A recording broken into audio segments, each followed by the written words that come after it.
It is Tuesday, February 27th, and the Splash Zone is back in your life. I'm Matt Modai, and I'm here to give you my 4 favorite NBA player props for tonight's NBA betting slate. We got a pretty big slate of NBA games ahead of us, and I was able to find 4 plays that I really liked, 3 of which are of the plus money banger variety. But before I can get into today's picks, I got to do a recap from yesterday, which ended up being a pretty good day. It started horribly. I lost my first 5 plays of the day. Vince Williams, he's going to end up going on the do not bet list. He did not cash his PRA or obviously the latter play. Tyrese Halliburton started really hot. He did not cash his assists or his latter play as well, obviously. But thankfully, the night games were good to me. I had Domantas Sabonis under 20.5 points. That cashed. I had Jaime Jaquez Jr. over his PRA. That cashed. I also laddered him to 20 plus points. That cashed. And I laddered Keegan Murray to 4+ made 3-pointers at very juicy odds. That cashed as well. So yesterday on our official Splash Zone plays, our main line plays of 1 unit, we went 2-2, but because of the odds, we're down 0.32 units. But thanks to the ladder plays that I am now officially tracking, we went 2-2 on ladder plays, up about 1.5 units. So we ended the day yesterday up about 1.2 units, something like that, thanks to the ladder plays. It ended up being really good for us. As for the entire season, I just started tracking the ladder plays on Saturday, February 24th, but hey, we're up 2 units since that date. And on the entire season with the Splash Zone, not including any ladder plays, we are up 53.58 units. Obviously, we're having amazing success on the entire season. So if you are new to my channel, I would recommend subscribing so you can cash these bangers with us in the future. And then for this specific video, if you could like, if you could comment, all that stuff helps me out a ton. I love reading through the comments and replying to whatever people have to say. Whether they say mean things, whether they say nice things, I always try to get in the comments. So I would appreciate it if you guys could hit me up there. But enough of that. You're only as good as your most recent bangers, so let's hope we can have another good day today as my dogs say hello. Starting in the Jazz versus Hawks game, I'm taking Deonte Murray over 8.5 assists, -131 odds at Caesars. I know that these odds are pretty steep and normally higher than what I normally like to go. Normally, I try to do the opposite and pump things up to plus money. But to be honest with you, I've been burned by Deonte Murray twice this year, and I've only backed him twice. So maybe I was a little bit scared off and wanted to play it a little bit safer. But this is a really good play, in my opinion. So Trae Young is out for the Hawks. Trae Young has missed 6 games so far this year for the Hawks. Dejounte Murray has gone over 8.5 assists in 4 of those 6 games. Now, guess what 2 games he missed were the 2 games that I bet on. That's right. But honestly, that's more bad luck than anything. Even if you look at those 2 games in which Dejounte Murray did not get 9 or more assists, he had 18 in 20 potential assists in those games. It was just horrible efficiency, horrible luck, meaning the Hawks couldn't make any shots in those 2 games.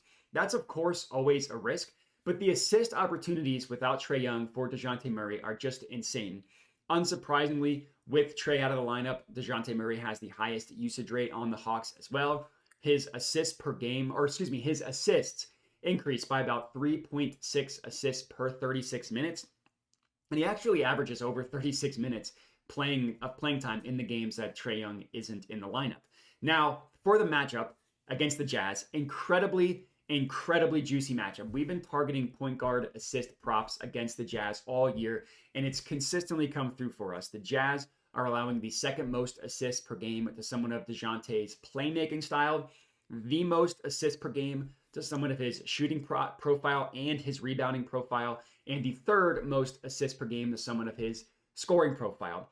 All that stuff measures different stats, different how a player is used and stuff and where they score from. All that stuff is important, and they all show the Jazz being an incredibly juicy matchup for Dejounte Murray assists.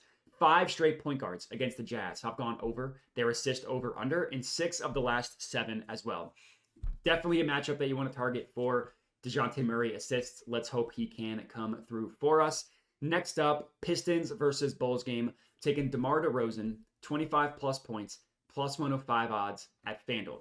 DeMar has quietly been playing pretty well recently. The Bulls have also vaulted in loose terms, to play in the team as well. Good for them, hang the banner. But DeMar has scored 25 or more points in 5 of his last 10 games. But in 3 separate games, he got to exactly 24. So his main line over under is over 23.5, but it's pretty heavily juiced towards the over. The odds aren't really favorable. So I decided to pump him up to 25 plus, and let's just hope that we don't get burned and get hooked by him scoring exactly 24 points again. So he's been playing well, and he gets an incredibly juicy matchup against the Pistons. The Pistons are literally giving up the most points per game to someone of DeMar's shooting profile, measures where he takes shots from. The most points per game to someone of his scoring profile, so where he actually scores from. Shooting just measures the shots, scoring measures whether they go in or not.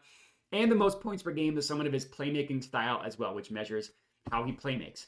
Last time he played the Pistons, he put up 29 points. In this case, we only need him to get to 25. Even though the matchup is really good and he has been playing well, I did not pump him up or ladder him to 30 plus points just because his ceiling isn't quite there. So we're going to stick with the 25. Most likely no ladder plays here on DeMar, but I really do like the play. I'm very confident that he can get us to 25 or more points. That's our second play. Third up, the Mavericks versus Cavs game. I'm taking Donovan Mitchell over 26.5 points plus 110 odds at BetRivers. Now, DeMar, I mentioned, doesn't quite have the ceiling. That is not the case with Donovan Mitchell, who has absolutely blow-up potential in any game. And I love backing Spida in this one. He is someone that I'm going to ladder. So I'm going to go ahead and ladder him to 30 plus for a half unit, which is best offered at BetRivers at plus 200 odds. And I'm going to ladder him to 35 plus points, which I'm putting a quarter unit on at plus 450 odds at FanDuel. To be honest with you, I was just shocked at how low the number was for Donovan Mitchell, right? Over under 26.5, with the over being plus money, is crazy for Donovan Mitchell. There was a point in time where his over under was in the 30s. And I know that the Cavs were banged up, right? They didn't have Darius Garland. They didn't have Evan Mobley, but he's still capable of blowing up, even with those guys in the lineup, right? Mostly Darius Garland, who splits the duty with Donovan Mitchell. But if you look at games in which Garland has played, in which Garland has missed, let's do that. In games that Darius Garland has played, Donovan Mitchell has gone over 26.5 points in 15 of 26 games, so a great win percentage, and he's averaging 29.4 points per game in those games as well. 3 points above the over-under, which we're getting at, which you don't see very often. Without Garland, he's gone over 26.5 points in 10 of 19 games. Still very good, not as good with him in the lineup, and he's only averaging 27.9 points per game without Garland in the lineup. So he actually scores more when Darius Garland is in the lineup. So yeah, the over-under, his point total over-under should not be that much lower in my opinion. And it's a great matchup against the Mavericks. The Mavericks are giving up the 4th most points per game to Donovan Mitchell's shooting profile, the 6th most points per game to his scoring profile. That makes sense when you look at what the Mavericks defense gives up and where Donovan Mitchell scores, right? Donovan Mitchell is great with his pull-up game strong. He's averaging the 5th most points per game, specifically from pull-ups in the entire NBA. And the Mavericks, if you look at the entire season, they're giving up the 6th most pull-up field goal attempts in the NBA. But even with the trades they made at the deadline, their defense has actually gotten worse from a pull-up perspective. I'm not saying worse overall, but they're allowing more pull-ups. Since February 1st, they were literally allowing the most made field goals in the NBA from pull-up shots specifically. So I think Donovan Mitchell should have a very good game. Devin Booker, who averaged about one more point per game from pull-ups specifically, he just hung 35 against the Mavericks. I could easily see Donovan Mitchell doing something similar. I love backing him in this one. I love our official play of 26.5. I love our ladder plays as well. Let's hope he comes through for us. Next up, 4th and final pick of the video. We're going back to the Jazz versus Hawks game. And we're taking Bogdanovic, 4+ made 3-pointers, plus 170 odds at FanDuel. This is another really juicy matchup here. Since January 1st, the Jazz are allowing literally the most made above the break 3-pointers in the entire NBA, while allowing the 2nd most attempts and allowing their opponents to shoot at the 2nd highest percentage from above the break 3-pointers. Above the break just means not in the corner and not in the backcourt, which backcourt meaning literally not even when you cross half court, which is just from at the end of half and the shot clock heaves, stuff like that. That's what above the break is. So that's since January 1st, and they've just gotten worse as the season has gone on, right? There was no point where they were good, but they've actually gotten worse, right? They're allowing the most made the most made above the break 3-pointers on the entire year since January 1st and since February 1st as well. Now, normally when you hear above the break 3-pointer, you think of Trae Young. He's out.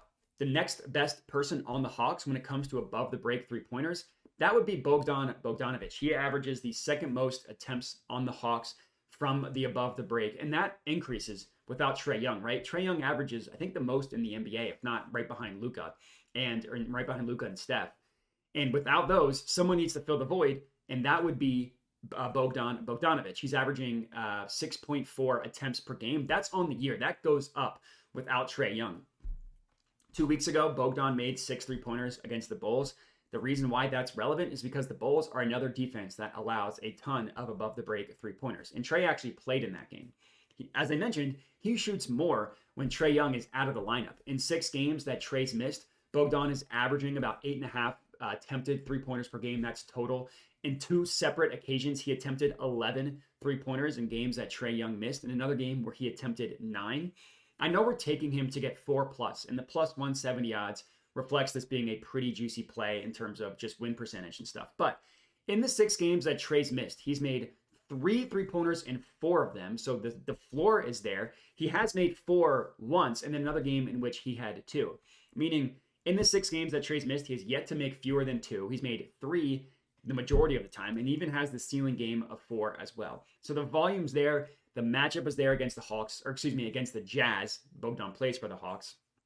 So I love this play. I definitely think it's worth locking in, obviously, as our 4th and final pick of the evening. And that's all we got. 4 bangers for you guys to lock in. Make sure to like the video, comment, subscribe, all that good stuff. And the last thing I mentioned, and I mention it at the end of every video, is I do have a dub club. It's only $5 a month. Basically, my logic here is if you don't want to watch the YouTube video or the odds change by the time you do watch it, I do offer up a dub club where I send out plays immediately and you just get them texted to you. So if you don't care about the YouTube video, some days you don't have time to watch it, that's where I have the dub club as an option. So you can get them texted to you, get them emailed to you, and you can just lock them in immediately. There's nothing that you can get on dub club that you cannot get for free, either on YouTube or on Twitter, where I also post plays. But the dub club allows you, again, to get them immediately before any of the odds change and allows you to get them texted to you. So you don't have to check YouTube or Twitter or have notifications on or anything like that. So whether you want the dub club, whether you just want to get plays for free, it's totally fine for you. It's only $5 a month, and I just wanted to give people the option. That's all we got. Let's have another hot day today. Appreciate everybody for watching, and have a good one.